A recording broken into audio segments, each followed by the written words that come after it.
தாலியை கழட்டி போட்டோன்னா வந்து என்ன ஆகுதுன்னா தராசு வந்து கரெக்டாக நின்றுடுது. அதே மாதிரி வந்து அந்த துலாபாரமும் வந்து கரெக்டாக இருக்கிறதால எல்லாருமே அதிர்ச்சி அடைகிறாங்க.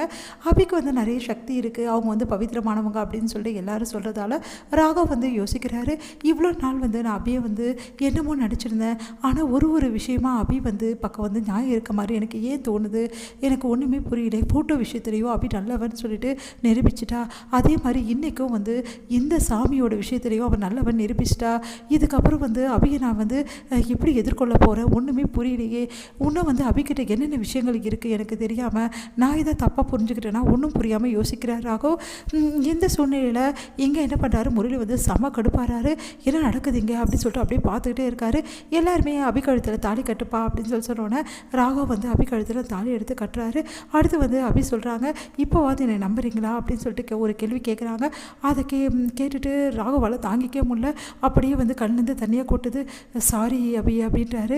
இங்கே பாருங்கள், உங்கள் சாரி யாருக்கு வேணும், இப்போவாது இந்த அம்மன் சொல்கிறதையாவது தயவு செய்து நம்புங்க அப்படின்னோடனே, இங்கே பாரு அபி, இந்த விஷயத்தில் நம்புறவன் நான் இல்லை, ஆனால் ஒரு விஷயம் மட்டும் உண்மை, என் அக்காவுக்கு நீ துரோகம் பண்ணல, அதை மட்டும் நான் ஆணித்தரமாக நம்புகிறேன் அப்படின்னோடனே அதிர்ச்சி அடைகிறாங்க. ஆமாம் அபி, அதை மட்டும் நான் நம்புகிறேன் அப்படின்றாரு. அப்போது முழுசாக என்னை நம்பணும்னு உங்களுக்கு தோணலையா?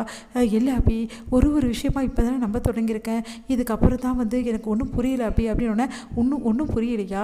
இந்த உலகத்திலேயே இன்னமும் வந்து நம்பாமல் இருக்கிற ஒரே ஆள் நீங்களாக தான் இருப்பீங்க. நான் இவ்வளோ நிரூபிச்சு என்னை நம்ப மாட்டேங்கிறீங்கன்னா நான் என்ன தான் பண்ணுறது அப்படின்னு சொல்லிட்டு அழறாங்க அபி. ப்ளீஸ் அபி, எனக்கு கொஞ்சம் டைம் கொடுன்னு சொல்லிட்டு ராகவ் கெஞ்சுறாரு. இவங்க 2 பேர் பேசிக்கிறத பார்த்துட்டு முரளி செமையாக டென்ஷன் ஆகிடுறாரு.